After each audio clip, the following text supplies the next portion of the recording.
어제 새벽 기도회는 우리 임광택 장로님이 오셔서 은혜스럽게 우리가 기도했는데 91편을 읽었거든요. 시편. 그런데 91편이 또 기가 막힌 시더라고요. 그래서 시편의 그 90편이 모세의 기도거든요. 그런데 91편에는 누가 썼다고 쓰여 있지 않아요. 그래서 그 말씀을 읽다 보니 이 모세의 기도가 이어져 있는 것 같은 느낌을 받아요.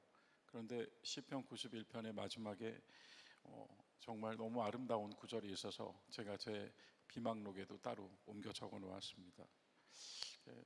이 91편이 처음부터 이렇게 쭉 이야기를 전개할 때 먼저는 내가 말했어요. 내가 하나님은 나의 피난처이시고 하나님은 나의 요새이십니다. 내가 말했고, 그리고 나서 다음 연에서는 그대가 말할 것이다. 하나님은 나의 피난처시고 하나님은 요새시라고 그대가 말할 것이다. 이렇게 선포합니다. 그리고 나서 마지막 연에서는 하나님이 말씀하시되 그래요.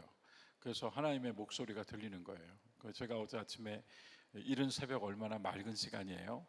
그래서 오늘 아침 우리 같이 기도하시는 분들 하나님의 음성으로 이걸 들읍시다. 그러고 그 구절을 읽었는데 하나님이 말씀하시되 그가 나를 사랑한즉 네가 나를 사랑한즉 그가라고 3인칭을 썼습니다만 그대가 나를 사랑한즉 내가 그대를 건지리라. 그대가 내 이름을 안즉 내가 그대를 높이리라. 그대가 나에게 간구하리니 내가 그대에게 응답하리라. 정말 얼마나 큰 위로와 힘이 되시는 말씀인지 모르겠어요. 그대가 나를 사랑한즉 내가 그대를 건지고 이름을 안즉 높이고 간구한즉 응답하고, 그리고 그 다음에 불쑥 그들이라고 나와요. 그들. 그래서 복수형이 불쑥 한 절에서 나옵니다. 그들.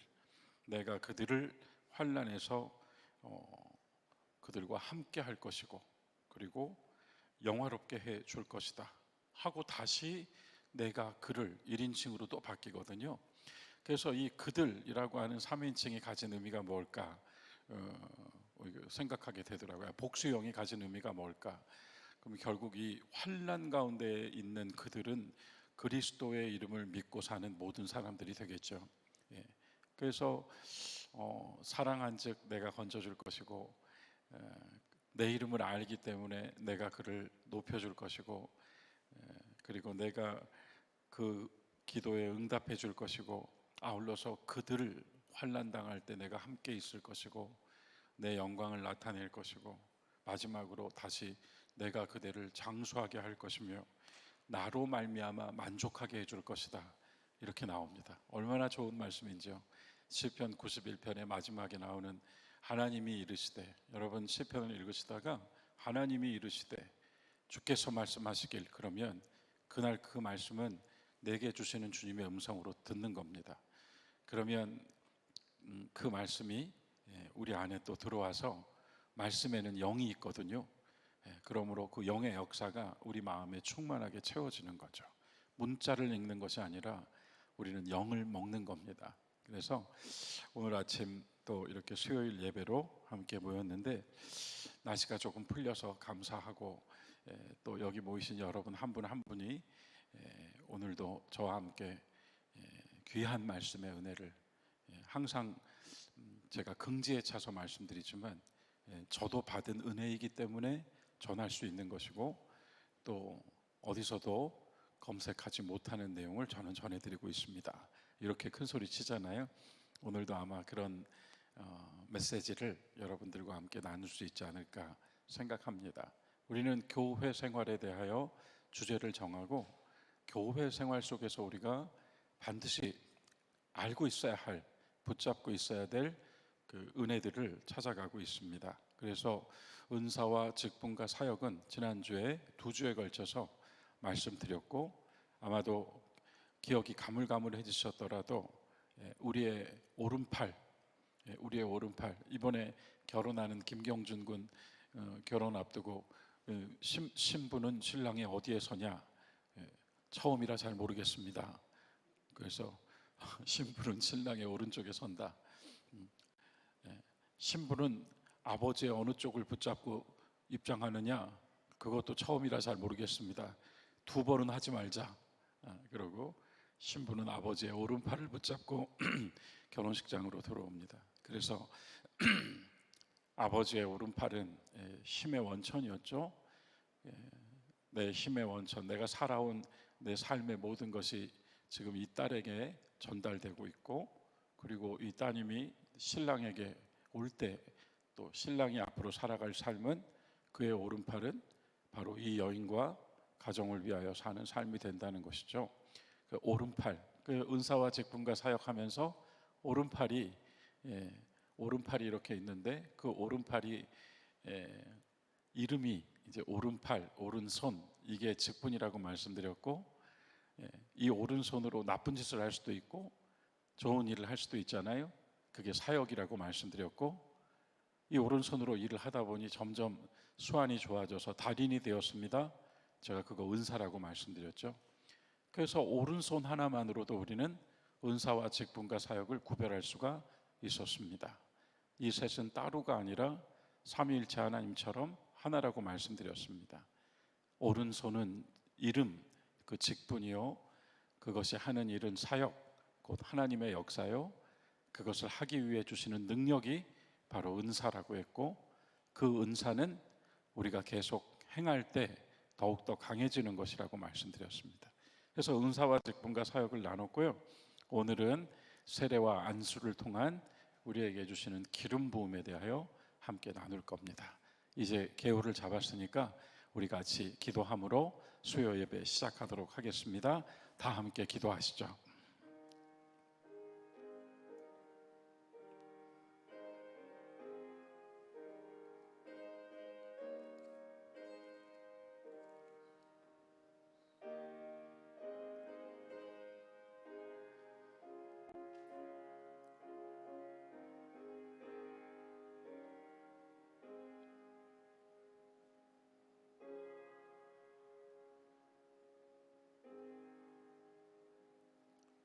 거룩하신 하나님, 주님을 사랑하는 마음들이 모였습니다.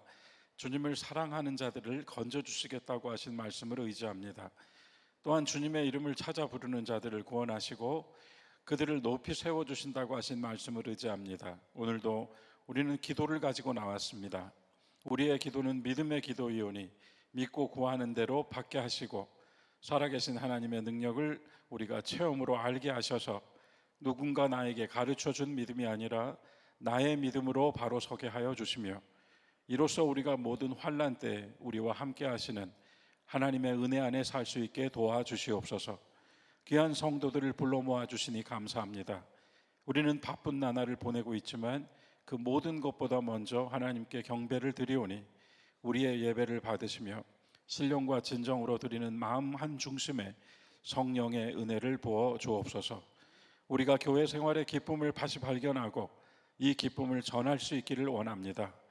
교회의 모든 프로그램과 행사보다 먼저인 것은 진리인 줄 아오니 우리가 진리 위에 굳게 설 수 있도록, 조동교회가 진리의 말씀으로 충만할 수 있도록 인도하여 주옵소서. 예배의 시종을 주님께 의지합니다. 기도하느니 특송하느니 우리 모두의 찬송을 하나님 홀로 영광 받으실 줄 믿사오며 예수님의 이름으로 기도드리옵나이다. 아멘. 451장 찬송 같이 부릅니다.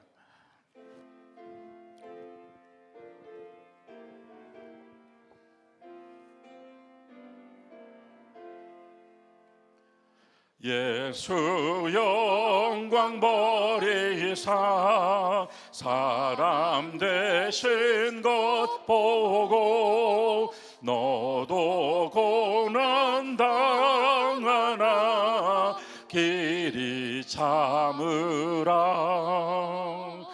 예수 친히 십자가 지고 가신 것 보고 너도 주의 십자가 지고 따르라.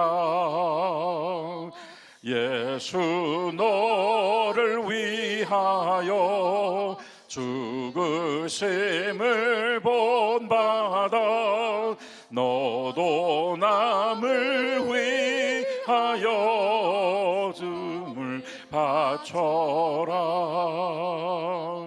예수 부활하셔서 승리하신 것 보고 너도 승리할 줄을 믿고 싸워라. 예수 승천하셔서 영광 받으심 보고 너도 영광 받을 줄 믿고 섬겨라.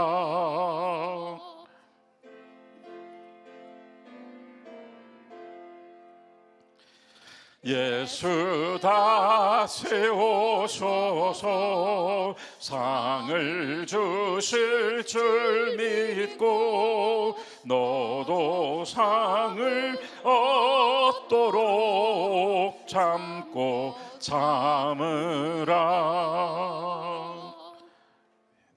이선종 장로님, 우리를 대표해서 기도해 주시겠습니다.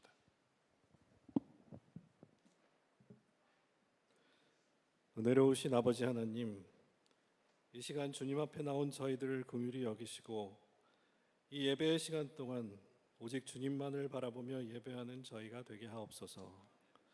이 예배를 통하여 우리가 그리스도인으로 살아간다는 것이 무엇인지, 기름 부음을 받은 자로서의 삶이 어떠해야 하는지 깨닫게 하시고 매일의 삶 속에서 그리스도의 향기를 바라며 주님께서 기름 부어 세우신 그 자리에서 충성되이 섬기는 저희가 되게 하옵소서. 오늘 말씀을 전하실 목사님께 성령이 충만하게 하시고 지혜와 계시의 영을 더하여 주시옵소서.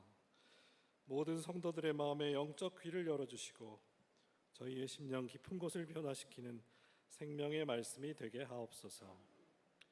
오늘 이 자리에 함께한 모든 성도들을 축복하여 주사 각자가 처한 자리에서 주님의 은혜의 손길을 경험하고 그 은혜로 주님을 더욱 사랑하고 섬기는 신실한 종으로서의 삶을 살게 하옵소서.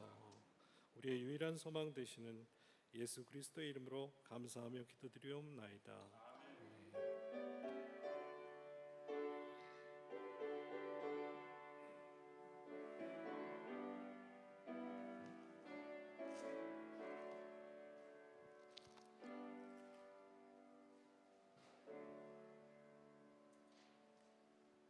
시편 133편 1절부터 3절이 전부인 시입니다. 우리 함께 시편 133편을 한 목소리로 같이 봉독하도록 하겠습니다. 성경 900페이지에 있습니다. 함께 한 목소리로 읽습니다. 보라, 형제가 연합하여 동거함이 어찌 그리 선하고 아름다운고, 머리에 있는 보배로운 기름이 수염 곧 아론의 수염에 흘러서 그의 옷깃까지 내림 같고 헐몬의 이슬이 시온의 산들의 내림 같도다.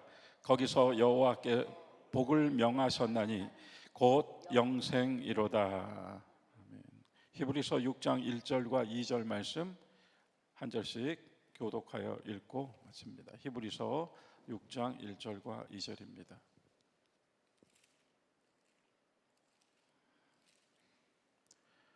제가 먼저 읽겠습니다. 그러므로 우리가 그리스도의 도의 초보를 버리고 죽은 행실을 회개함과 하나님께 대한 신앙과 세례들과 안수와 죽은 자의 부활과 영원한 심판에 관한 교훈의 털을 다시 닦지 말고 완전한 대로 나아갈지니라. 아멘.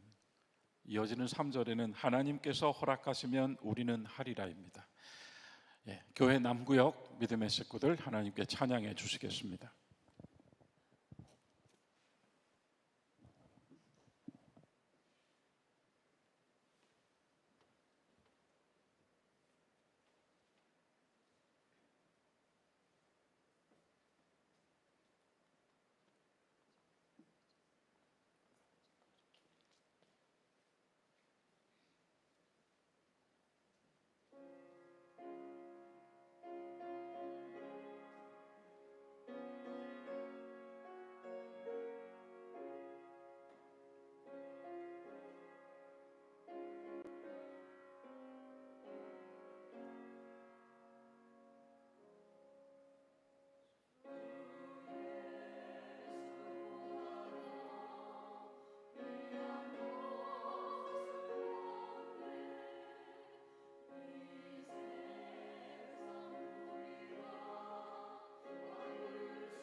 네, 우리 남구역에서 힘을 다해서 모이셔서 또 이렇게 화음을 넣어서 찬양해 주시고 참 은혜스럽게 함께 나눴습니다. 우리가 읽은 히브리서 6장 1절 2절을 보시면 그리스도의 도의 초보가 나옵니다. 초보라고 말했죠. 그러나 실은 기초입니다. 그리스도의 도의 기초입니다.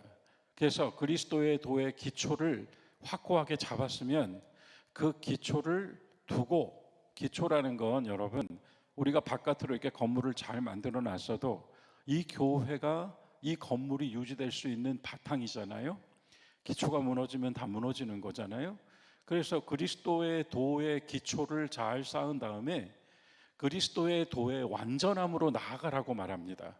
히브리서 6장 1절 2절이 그러나 현대교회가 완전한 대로 나아가는 것이 아니라 아까 말한 존 메가더 목사의 분석에 따르면 완전함으로 나아간 것이 아니라 오히려 뒷걸음질 치거나 또는 그리스도의 도의 초보를 흔들게 하고 도리어 다른 엉뚱한 것들에 매달려 있지 않았는가, 이런 판단을 할 수 있다는 거죠.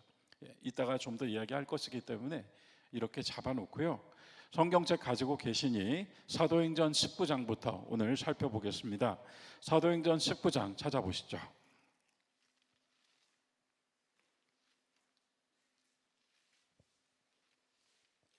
사도행전 19장 1절부터 7절 쭉 이어지는 말씀인데요. 여러분과 제가 앉아서 교독하면 좋겠습니다. 219페이지입니다. 1절부터 7절까지 마지막 7절은 같이 읽죠. 제가 먼저 1절 읽겠습니다. 아볼로가 고린도에 있을 때 바울이 윗지방으로 다녀 에베소에 와서 어떤 제자들을 만나 이르되 너희가 믿을 때에 성령을 받았느냐? 이르되 아니라 우리는 성령이 계심도 듣지 못하였노라. 바울이 이르되 그러면 너희가 무슨 세례를 받았느냐? 대답하되 요한의 세례니라. 바울이 이르되 요한이 회개의 세례를 베풀며 백성에게 말하되 내 뒤에 오시는 이를 믿으라 하였으니 이는 곧 예수라 하거늘. 그들이 듣고 주 예수의 이름으로 세례를 받으니 바울이 그들에게 안수하매 성령이 그들에게 임하심으로 방언도 하고 예언도 하니. 7절 같이 읽읍시다. 모두 모두 12사람쯤 되니라. 여기서 저는 이 12사람이 예수님께서 제자 12를 세우신 것처럼 예수님 따라다니던 무리가 엄청나게 많았지만 12를 세워서 기둥을 만드신 것처럼 에베소 교회도 요한의 세례밖에 몰랐어요. 요한의 세례밖에 몰랐는데 주 예수의 이름으로 세례를 받고 안수하였더니 바로 거기에서 은사를 받고 그들이 놀라운 신앙인의 모습을 나타내 보여줬습니다. 12사람쯤 되더라. 자, 이 스토리에서 오늘의 주제로 잡을 것이 뭐냐면 세례와 안수입니다. 자, 하나 더 볼까요? 사도행전 8장. 조금 전에는 신약의 에베소 교회 이야기였습니다. 사도행전 8장으로 가보시죠.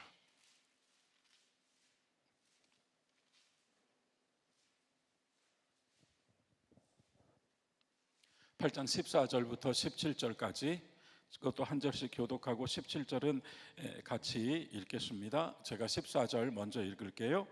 예루살렘에 있는 사도들이 사마리아도 하나님의 말씀을 받았다 함을 듣고 베드로와 요한을 보내매 그들이 내려가서 그들을 위하여 성령 받기를 기도하니. 이는 아직 한 사람에게도 성령 내리신 일이 없고 오직 주 예수의 이름으로 세례만 받을 뿐이더라.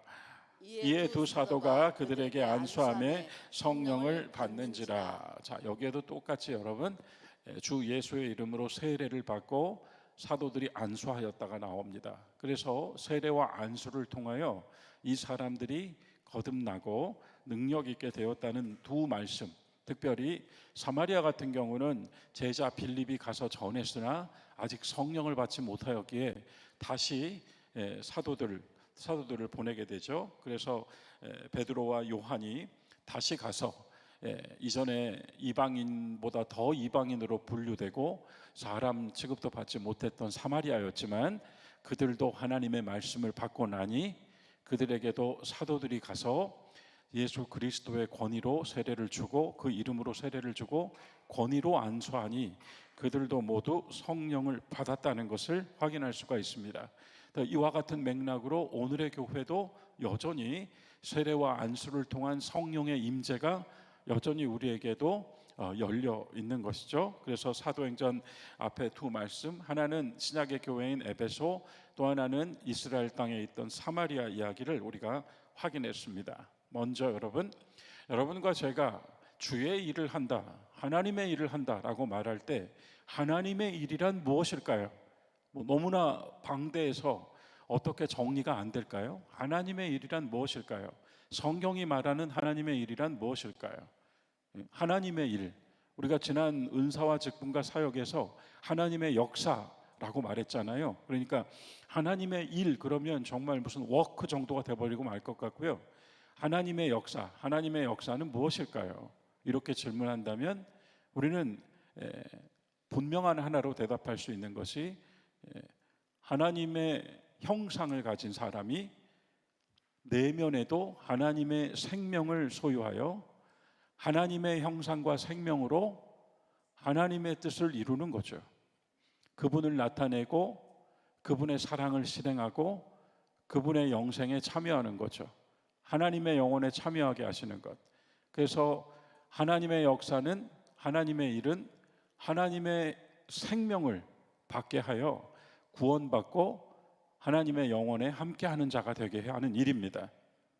여러분, 그 안에는 하나님을 표현한다, 나타낸다. 왜냐하면 예수님을 설명할 때 항상 하나님의 형상의 표현이시고 하나님의 영광의 증거라고 했기 때문에 예수님 자신이 이 땅에서 우리와 똑같은 성정의 몸을 가지고 사셨지만 하나님을 나타내셨거든요. 그와 같이 우리도 하나님의 형상으로 지음 받았지만 하나님의 형상만 가졌지 하나님의 생명을 증거하지 못했단 말이죠. 그러나 그 생명을 받아서 그 생명으로 하나님을 증거하고 나타내는 삶, 그 삶을 사는 자로, 영혼에 참여하는 자로 모든 사람이 구원 얻기까지 이렇게 되는 거 아니겠습니까? 하나님의 일은 하나님의 생명으로 구원받은 하나님의 영원한 생명을 가진 사람을 얻으시는 겁니다. 그런데 문제가 생겼죠. 창세기 3장에서 하나님의 형상을 가지고 생명을 담아야 될 사람 속에 먼저 뭐가 들어왔죠? 거짓말, 사탄의 독이 들어왔습니다. 그래서 하나님의 일이 하나님의 생명을 주는 일인데 그 생명을 주시기 전에 일 하나가 더 생겼습니다. 그 하나 더 생긴 일이 무엇일까요? 죄의 사함입니다. 죄가 들어왔기 때문에 먼저는 죄와 사망의 권세에서 끌어내는 것이 먼저가 되었습니다. 여러분, 이 간단한 도식을 기억하십시오. 하나님의 생명을 받아서 영원히 사는 것이 하나님의 일입니다. 그런데 이 일을 통하여서 구원받을 사람이 먼저 죄를 주입받았기 때문에 죄의 사함을 먼저 얻고 그리고 나서 그 깨끗해진 그릇에 하나님의 생명을 담는 것, 두 가지가 됐단 말이에요. 하나가 두 가지가. 이 두 가지를 어디로 표현했냐면 출애굽기. 애굽에 종살이하고 있던 사망의 그늘 아래 있었던 하나님의 백성을 꺼내시는 것, 이게 하나. 그리고 늘 말씀드리잖아요. 약속의 땅에서 하나님의 축복을 누리며 사는 것, 이게 둘이잖아요. 그래서 원래는 하나님의 약속 안에 사는 것이 하나, 유일한 하나였는데 바로 그 인간의 실패로 말미암아 죄와 사망의 권세에서 먼저 구원받고 그리고 나서 다시 영원한 생명으로 주님의 영혼에 참여하게 되는 것, 두 번째 사안이 되었다 이 말입니다. 그래서 오늘날 하나님의 일은 여전히 내용은 달라졌고 방법은 달라졌을지 모르지만 여전히 우리를 죄와 사망에서 구출하고 출애굽시키고 우리를 약속의 땅으로 이끌어들이는 구원과 영생으로 인도하시는 일이 하나님의 일이에요. 그러면 교회가 그 사이에서 그 하나님의 일이라고 하는 대전제에서 하나님의 역사를 이루어간다는 대전제에서 사랑의 실천도 있을 것이고 몸의 봉사도 있을 것이고 나눔과 섬김도 있을 것입니다. 그 중에 어느 것을 먼저 놓는 것이 아니라 여러분 하나님의 일이 먼저라고요. 주의 구원의 사명을 우리가 담당해 나가는 것이 먼저라고요. 다시 정리하죠. 첫 번째 일, 죄와 사망에서 건져주시는 것. 죄에 짓눌린 자, 사망의 그늘 아래, 사망의 그늘이라고 표현하니까 비유적으로 들리셨죠? 죽음이라는 운명을 가진 자들에게, 그래서 죄와 죽음의 운명에서 꺼내주시는 것 하나, 그리고 하나님의 생명을 가진 자로 하나님의 영혼을 사는 자가 되게 해주는 것 둘, 이렇게 하나님의 일이 오늘도 변함없이 주어져 있습니다. 진행되고 있습니다. 자, 이 모든 이 하나님의 일을 이루시기 위하여 과정과 절차가 필요한데, 그 과정과 절차 중에 핵심이 세례와 안수, 기름 부음이라고 하는 것을 이제 말씀드리려고 하는 거죠. 에베소 교회에서 일어난 일도 세례 요한의 세례밖에 몰랐던 사람에게 이루어진 일도 예수님의 이름으로 세례받게 하고 예수님의 권위로 안수받아서 그들이 성령으로 충만해진 것이고요. 사마리아 사람들에게도 같은 일이었죠. 자, 그래서 하나님의 자녀가 될 자는 세례와 함께 기름 부음, 안수를 받습니다. 우리가 안수 그러면 오늘날 교회가, 제가 이제 이런 부분에서 이 어디까지 우리가 지금 이 타협하고 있는가 싶은데요. 우리가 안수라고 하는 걸 직분자에게 하는 어떤 행위로만 이해한단 말입니다. 아니라고요. 모든 성도는 안수 받는다고요. 기름 부음을 받아야 한다고요.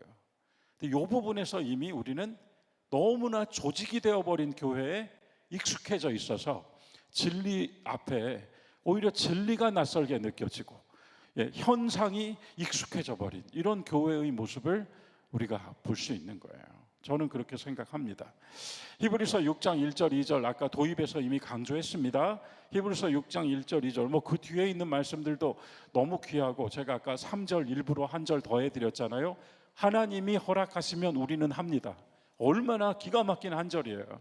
하나님이 허락하시면 우리는 합니다. 뭘 해요? 1절과 2절을 한다고요. 자, 다시 한번 볼까요? 히브리서 6장 1절과 2절 여러분 같이 한 목소리로 또 한번 읽어보면 어떨까요? 함께 읽읍시다.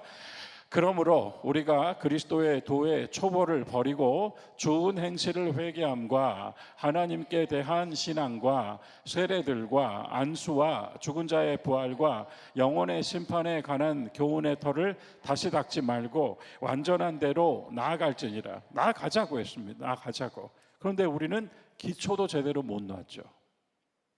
요즘 여기 나오는 이 순서들을 우리가 살펴볼 때 여러분 제일 먼저 나온 게 뭐였죠? 1절에서 1절 보여주세요. 제일 먼저 나온 게 죽은 행실을 회개함입니다. 회개는 또다시 강론으로 들어가면 회개만 하는 것이 아니라 여러분 돌이켜야 돼요.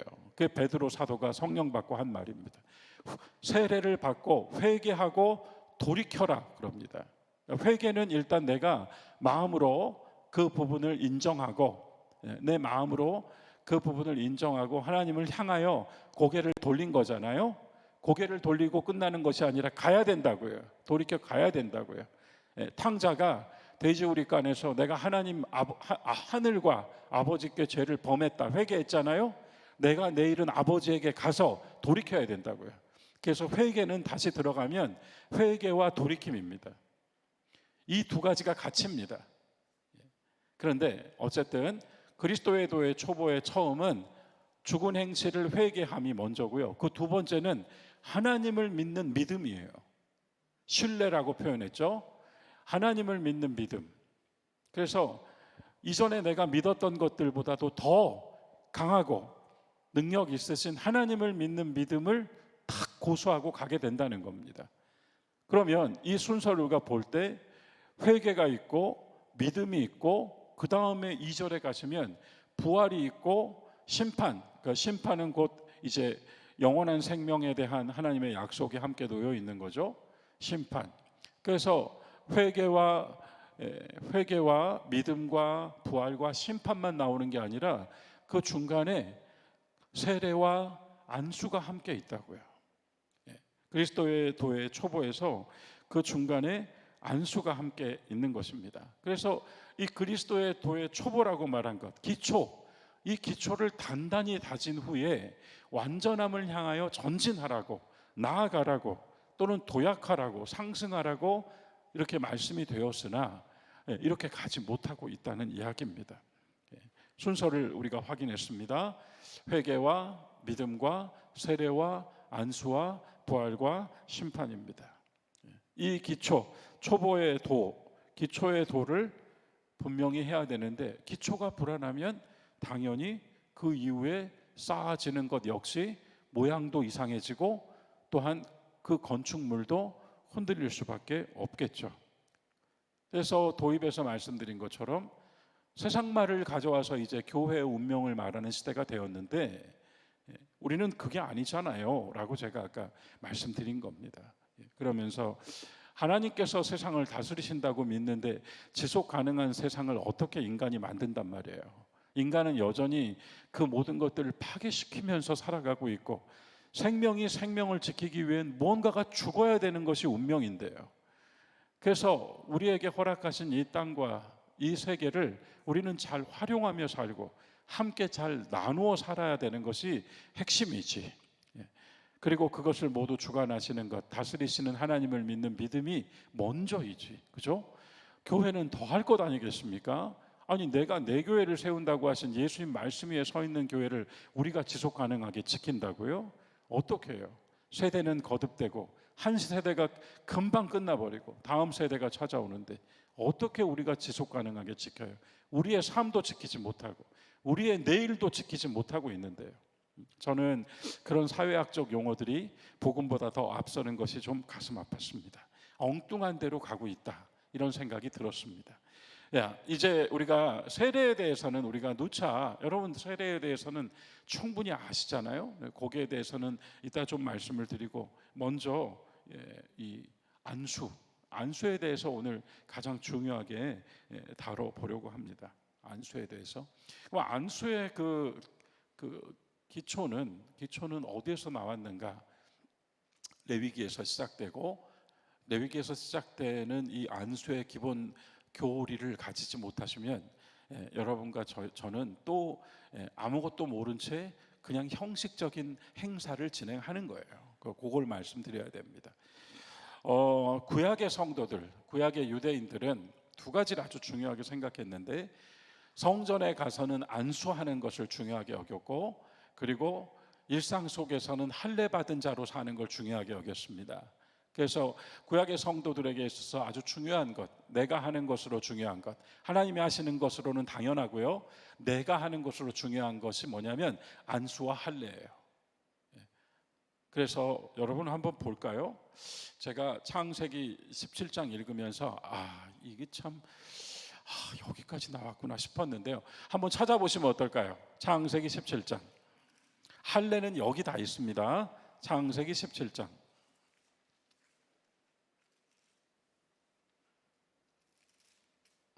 다 읽을 수 없잖아요. 다 읽을 수 없으니까 개요만 잡을게요. 여러분, 아브라함이 몇 살에 길을 떠났죠? 75세, 그죠? 75세 길을 떠났는데, 아브라함이 한번 실패합니다. 한번 실패해요. 그 실패한 나이가 몇 살인지 아십니까? 10년 후 85세에 실패합니다. 어떤 실패했을까요? 분명히 하나님이 너의 씨로 하늘의 별과 같이라고 약속해 주셨는데 10년 기다리다가 이게 내 나이가 이제 85인데 내가 씨가 과연 있을 수 있겠는가? 그래서 사라가 내 종을 이렇게 나왔잖아요. 여러분, 왜 85세에, 그래서 결국은 아브라함이 하나님을 약속을 이루어지는 걸 기다리다가 결국은 못 참고 하갈과 동침하여 나온 이스마엘 아니에요? 그죠? 85세에 이스마엘을 낳았습니다. 자기의 힘으로. 그런데 그 이스마엘이 여러분 지금까지 이삭의 후손들과 이스마엘의 후손들이 지금까지 싸우고 있는 겁니다. 아브라함이 75세에 길을 떠나서 믿음으로 85세에 내 힘 한번 썼다가 그 85세에 썼던 힘이 지금까지 싸우고 있습니다. 성경으로 말하면. 그래서 85세에 이렇게 돼가지고요, 이 17장 지금 보셨잖아요. 17장 16장 마지막 절에 보시면요, 결국은 이제 85세의 하갈과 동침해서 86세에 이스마엘을 낳습니다. 그리고 나서 17장 1절이 몇 살입니까? 99세입니다. 그럼 86부터 99까지 몇 년이죠? 13년이죠?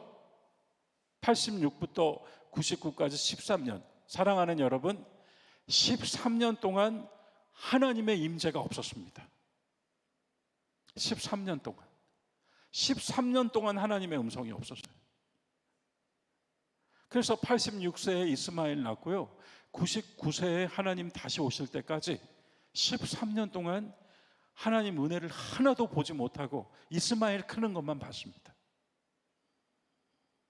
그리고 나서 99세 때에 여호와께서 마침내 아브라함에게 나타나셔서 100세에 주실 아들을 위하여 99세에 오셨다고요.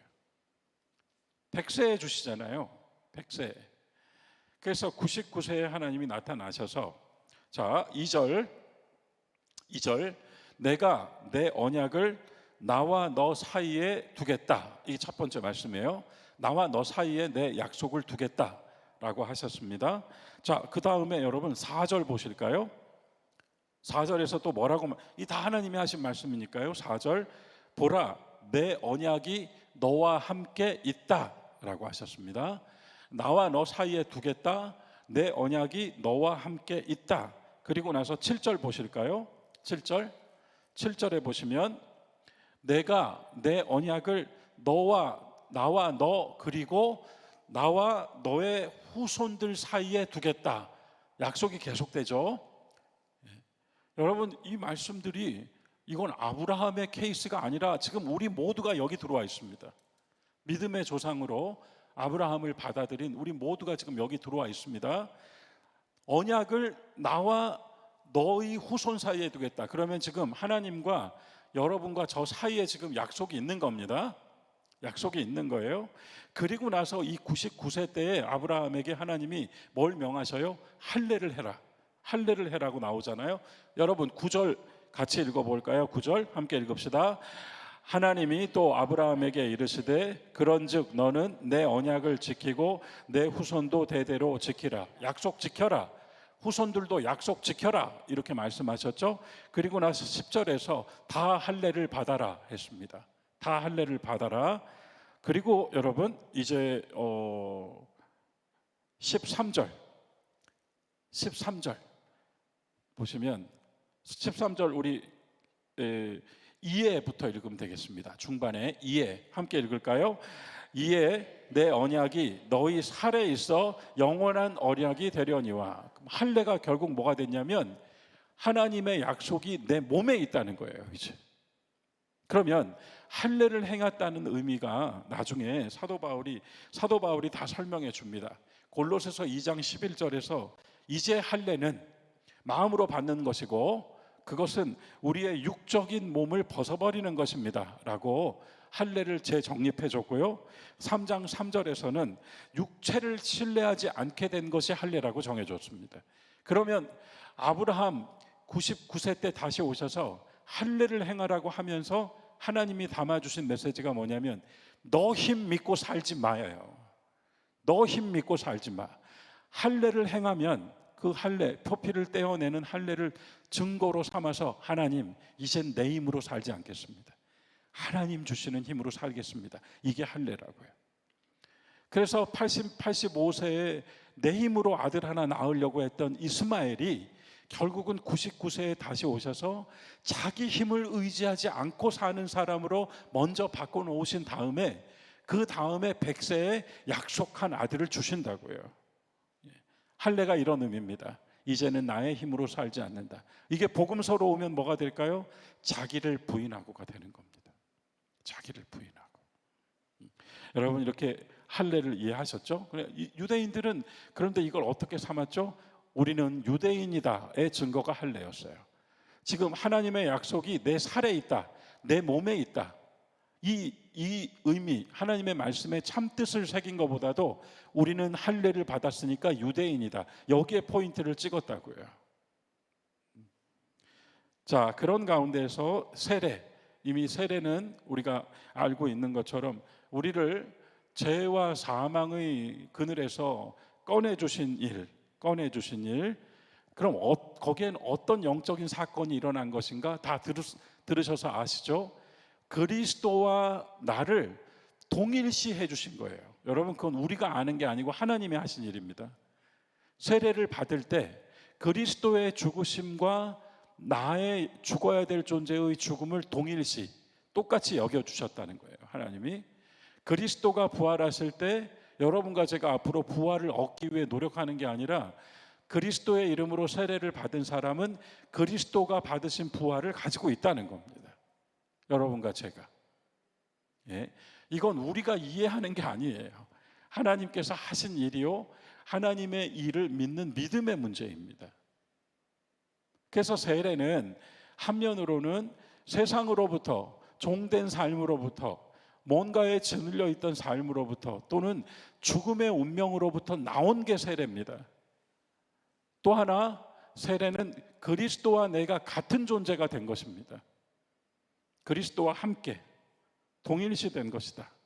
왜 제가 이렇게 얘기를 했는가 하면 거기에 안수가 이제 이어지기 때문입니다. 구약의 안수가 두 방면으로 설명됩니다. 하나는 레위기 1장, 3장, 4장에서 볼 수 있는데요. 여러분, 간단하게 정리할게요. 시간이 많이 돼버렸네요. 안수, 구약 성경에서 안수, 그 안수는 뭐냐면요, 동일시입니다. 자, 이 연결이 됐죠. 세례와. 세례는 죽으신 그리스도와 죽어야 될 나를 동일시한 거고, 부활하신 그리스도와 부활할 나를 동일시한 게 세례라고요. 동일시. 그런데 안수는 또 하나의 동일시예요. 어떤 걸까요? 우리가 하나님 앞에 나올 때 이 유대인들의 이야기로 레위기로 소 한 마리를 끌고 나왔습니다. 그건 그냥 소예요. 나의 소유였습니다. 그런데 그 소 한 마리를 끌고 나오면 하나님이 뭐라고 명하시냐면 네가 가지고 온 소에 네가 안수해라 그럽니다. 그래서 죄를 사함 받아야 될 사람이 자기 소를 끌고 와서 성전에 와서 자기가 안수합니다. 안수하면 그 안수의 의미가 뭐겠습니까? 하나님, 이 소가 바로 납니다. 내가 하나님의 제단에 드려져야 했는데 하나님은 그렇게 하지 않으시고 나를 대신해서 이 소를 받으십니다. 이 소가 불태워지고 피 뿌려져서 나의 불태워지고 피 뿌려짐을 대신하고 이 소가 대신 죽음으로써 나의 죽음을 대신합니다. 이게 동일시라고요. 그래서 결국은 하나님이 일러주신 대로 자신이 드려야 될 그 희생을 안수하는 행위가 나에 의해서 이루어질 때 이 희생물과 내가 동일하다라고 하는 것을 확인하는 것이 바로 안수였습니다. 동일시, 안수는 동일시다. 요거 기억해야 되겠습니다. 또 하나는 창세기에 나오죠. 이삭이 야곱과 에서의 사건도 그렇고요. 나중에 야곱이 요셉의 두 아들 에브라임, 므낫세에게 안수합니다. 그리고 야곱이 모든 아들들을 불러서 다 안수합니다. 그때 이 안수는 어떤 의미냐면 부녀라고, 한자어로는 부녀라고 쓰고요. 영어로는 impartation이라고 쓰는데 이게 오늘로 말하면 나눔입니다. 나눔. 그래서 한면으로는 안수라는 의미가 한면으로는 나와 똑같은 것이 되는 것, 나와 똑같은 것이 되는 것, 또 한면으로는 나의 것을 나누어 주는 것이 안수입니다. 이게 구약입니다. 구약에서 이렇게 정의가 되었어요. 안수라는 것이. 그런데 바로 이것을 신약으로 가지고 왔을 때 시약에서 우리는 이 안수라는 단어가 지금 계속 나왔잖아요. 사도행전에 에베소 교회에도 있었고 사마리아 사람들에게도 있었고 세례를 받고 안수를 주었더니라고 하잖아요. 똑같다니까요. 하나님께서 먼저 예수님에게 기름을 부으셔서 이 땅에 오셨잖아요. 그래서 하나님께서 그리스도에게 기름 부으심으로 주의 성령이 나에게 임하였으므로, 그리고 나서 주님께서 제자들에게 성령을 주셔서 동일시하게 그리스도의 권위를 가지고 나아갈 수 있게 해주셨단 말이죠. 그리고 또한 그리스도의 능력을 나누어 주셨단 말이죠. 이렇게 해서 안수라는 행위 안에는 똑같아지는 것과 능력을 받음이라는 것이 함께 들어가게 되었습니다. 그리고 이것을 신약 성경은 이제 기름 부음이라고 하는 말로 표현하게 되는 거죠. 그런데 이 기름 부음은 이미 시편 133편에서 이미 예시가 나온 거예요. 예시가. 그래서 아론의 머리에 기름이 부어졌더니 그 기름이 흘러내려서 아론의 옷자락 밑에까지 다 흘러내려서 기름에 적셔진 겁니다. 수염을 타고 흘러내렸다 이렇게 나오잖아요.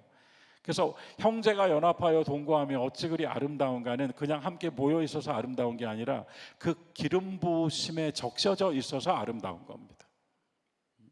이것이 그대로 신약으로 와서 여러분 그리스도라는 말은 번역한 뭐예요? 기름 부음을 받은 자입니다. 누가 기름 부음 받았어요? 예수님이 받으셨어요. 우리는 뭐라 그래요? 크리스찬이라고 합니다. 그리스도 기름 부음을 받은 자. 크리스찬은 뭡니까? 기름 부음 받은 자에게 속한 자입니다. 그래서 우리 모두가 예수 그리스도를 머리로 한 새로운 삶의 자리에 서게 되면 모두 그분의 머리에 부어지신 기름에 적셔짐을 받는다는 겁니다. 이 굉장히 이론적으로 들리시죠? 그러나 안수를 할 때 어떻게 합니까? 머리를 숙이게 됩니다. 그죠? 머리를 숙인 자는 그 뒤로부터 자기 머리를 들지 않게 되는 거예요. 안수받았다는 건 이제로부터 내 머리를 들지 않는다는 겁니다. 하나님이 이스라엘을 향하여서 책망하실 때 뭐라 그러죠? 목을 세운 자라고 하잖아요. 그래서 이 안수라고 하는 것, 기름 부음이라고 하는 건 여러분 어떤 권위를 받은 것이 아니라 사실은 영적으로 머리 대신 그리스도께 순종하고 나서는, 그리스도와 내가 함께 하나로 연결되었다는, 동일시 되었다고 하는 믿음의 고백이 안수라고요. 제가 이렇게 파편적으로 말씀을 드렸습니다만 세례는 그렇게 우리의 죽음으로부터 우리를 꺼내 주신 일이라고 할 수 있고, 안수해 주심, 기름 부음을 주심, 머리 대신 그리스도께 부어진 성령의 적셔지게 해 주심은, 기름 부음은 성령의 젖음이에요. 뭔가 짠하고 역사를 받은 것이 아니라 예수 그리스도를 머리로 삼으면 얻게 되는 것입니다. 그리스도를 머리로 하여 내 머리를 숙이면 얻게 되는 거예요. 성령은 개인으로 주어지는 것이 아니라 그리스도께 주어진 것이 적셔진 겁니다. 우리 모두가 그것을 분명히 이해해야 됩니다. 예수님을 머리로 한 교회는 절대로 지속 가능 문제가 있지 않습니다. 오히려 우리가 머리 대신 예수 그리스도 안에 분명히 서 있느냐가 문제인 겁니다. 머리이신 그분의 몸으로 함께 있어야만 성령의 기름 부음이 있는 거지, 머리가 그리스도가 아니고 다른 게 머리가 돼버리면 기름 부음이 있을 수 없잖아요. 하나님은 그리스도께 기름을 부으셨다니까요. 자, 이제 얼핏 정리가 되셨을 거예요. 유의할 것, 머리에 부어졌다는 것, 예수님께 부어졌다는 것, 성령을 받은 것은 예수님이세요. 그 예수님께서 우리를 동일하게 해주셨고 또한 우리에게 나누어 주신 일이 거룩한 안수, 기름 부음입니다. 그래서 교회는 이미 그리스도의 기름 부음 안에 있고 몸이라고 하니까, 예수님의 몸이라고 하니까 이제 문제는 여러분과 제가 정말 주 안에 살아야 된다는 것입니다. 앞서 우리가 함께 부른 찬송은 바로 그 내용을 모두 담고 있는 찬송입니다. 6절짜리 2단 찬송이지만 우리가 기름 부음 받은 자로 사는 것, 기름 부음을 받으신 분에게 속하여 사는 삶의 생활의 내용이 모두 담겨 있는 것이 바로 그 찬송이더라고요. 개인적으로 얼마나 뜨거워졌느냐가 문제가 아니라 내가 정말 주님 안에 있느냐가 성령 받는 문제라고요. 내가 주 안에 살고, 내가 주와 함께 살고, 내가 주를 힘입어 살고 주를 위하여 살 때 성령을 받죠. 머리 되신 분 안에 있지 않으면 성령의 은혜 또한 있을 수가 없는 것입니다. 안수가 개념이 잡히셨나요? 직분을 딱 주기 위해서 이루어지는 행위만이 안수가 아니고 여러분, 오히려 그것은 오히려 오늘날 안수는 이 장로회의 권위를 부여해 주는 걸로 축소돼 버렸죠. 그러나 성경의 안수는 구약에서는 이 짐승이 나와 같습니다라고 하는 고백이었고, 신약으로 와서는 예수 그리스도의 머리에 부어진 기름 부음이 그분의 몸으로 함께 속하게 된 모든 성도들에게 아론의 수염에 흘러내린 기름처럼 적셔지는 은혜라는 것. 성령에 젖어지는 은혜가 바로 기름 부음이에요. 그러니 우리가 기름 부음이라는 말을 사용할 때 우리가 먼저 해결해야 될 문제는 주 안에 있는 것입니다.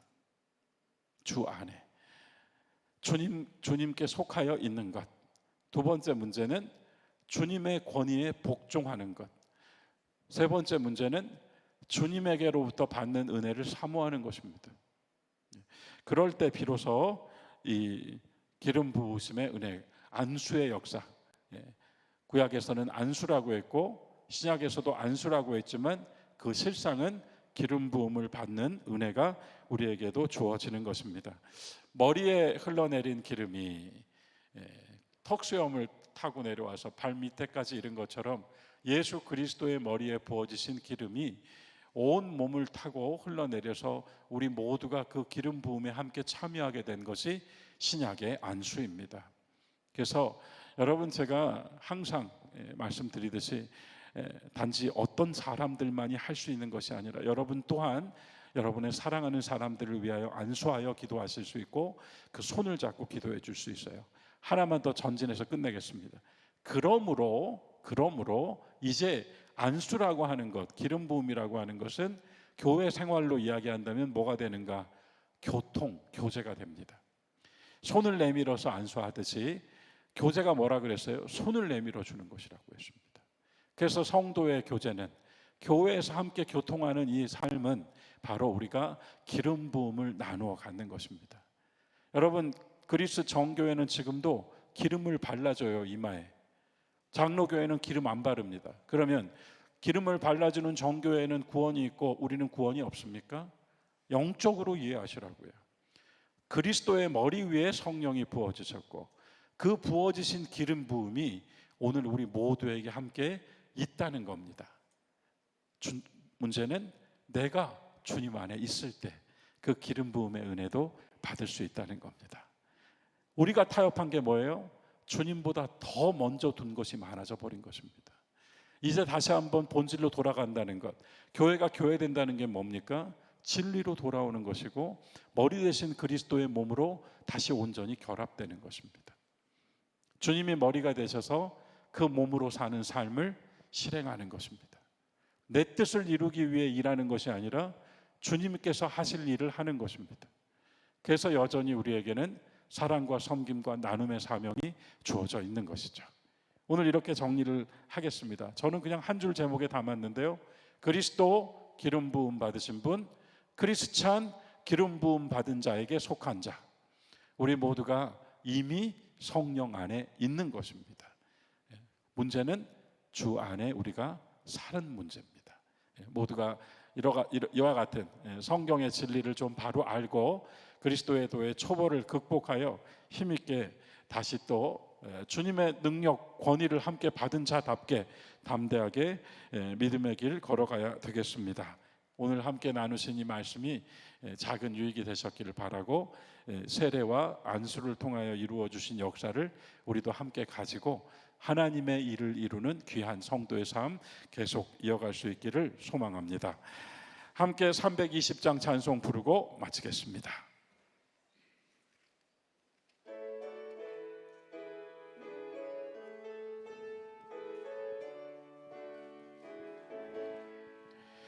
나의 죄를 정케 하사 주의 일꾼 삼으신 구세주의 넓은 사랑 항상 찬송합니다. 나를 일꾼 삼으신 주 크신 능력 주시고 언제든지 주 뜻대로 사용하시네. 사용하여 주소서.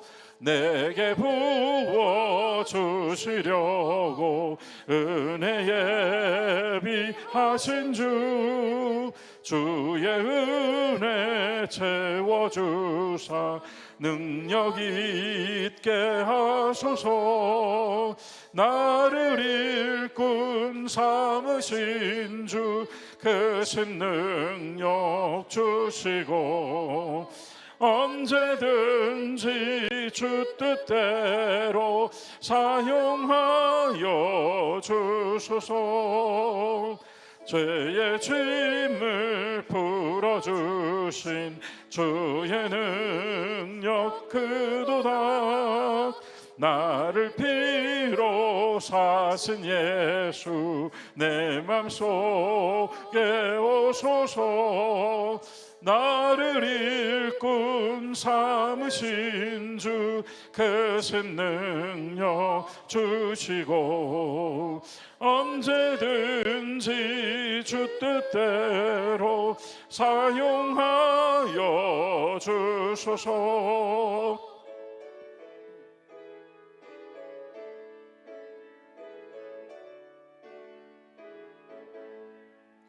주여 내게 성령으로 충만하게 채우사 생명수가 강물처럼 흐르게 하옵소서. 나를 일꾼 삼으신 주 크신 능력 주시고 언제든지 주 뜻대로 사용하여 주소서. 아멘. 우리 정춘 권사님이 어제 한신대학교에서 일 보시고 넘어지셔서 여기 좀 몇 반을 꼬매셨어요. 그래가지고 오늘 부득이 예배 오지 못하셨고요. 그래서 우리 김기희 권사님께서도 지금 손이 좀 불편하신데 오늘 또 기꺼이 수요 예배 반주를 맡아주셨습니다. 이따가 함께 또 감사하고 정춘 권사님 회복을 위해 기도 부탁드리겠습니다. 우리 다 함께 주님 가르쳐주신 기도 드립시다. 하늘에 계신 우리 아버지여, 이름이 거룩히 여김을 받으시오며 나라에 임하옵시며 뜻이 하늘에서 이루어진 것 같이 땅에서도 이루어지이다. 오늘날 우리에게 일용할 양식을 주옵시고 우리가 우리에게 죄 지은 자를 사하여 준 것 같이 우리의 죄를 사하여 주옵시고 우리를 시험에 들게 하지 마옵시고 다만 악에서 구하옵소서. 나라와 권세와 영광이 아버지께 영원히 있사옵나이다. 아멘.